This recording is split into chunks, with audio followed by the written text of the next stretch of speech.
Pemerintah Kota Palembang melalui Dinas Perdagangan menggelar Bazar Ramadan di lapangan parkir Monpera setiap hari Jumat. Pada Bazar Jumat 17 Mei 2019, Wakil Wali Kota Palembang Fitrianti Agustinda kembali hadir dalam Bazar Pemerintah Kota Palembang.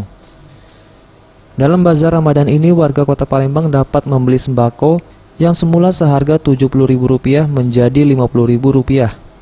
Paket sembako hemat ini yakni beras seberat 3 kg, gula 1 kg, minyak sayur 1 liter, serta sirup 1 botol.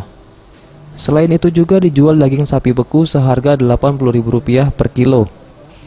Ditemui di sela Bazar Ramadan, Wakil Wali Kota Palembang Fitrianti Agustinda mengatakan, Bazar Ramadan bertujuan memberikan kemudahan bagi masyarakat untuk mendapatkan bahan kebutuhan pokok dengan harga murah dan relatif terjangkau.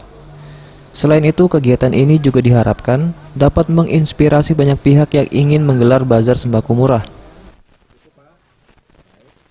Gula dan sirup, kalau di pasaran mungkin sekitar harganya Rp70.000, di sini bisa dibeli dengan harga Rp50.000.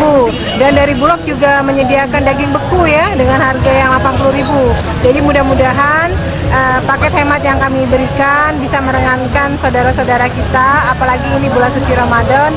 Tentu saja kebutuhan selama bulan suci Ramadan kan biasanya selalu ada. Nah, ini kita siapkan barang-barang yang memang harganya sangat terjangkau. Dan tujuan dari kegiatan ini tentu saja selain ingin meringankan beban saudara-saudara yang menjalankan ibadah puasa, tentu saja berharap kegiatan ini bisa ditiru ya oleh banyak pihak, sehingga di bulan suci Ramadan ini banyak pahala yang bisa kita dapatkan. Dilanjutkannya, kegiatan ini merupakan pengganti kegiatan yang setiap hari Jumat makan gratis. Di bulan puasa ini pihaknya mengadakan kegiatan sosial dengan memberikan kemurahan harga sembako kepada masyarakat kecil.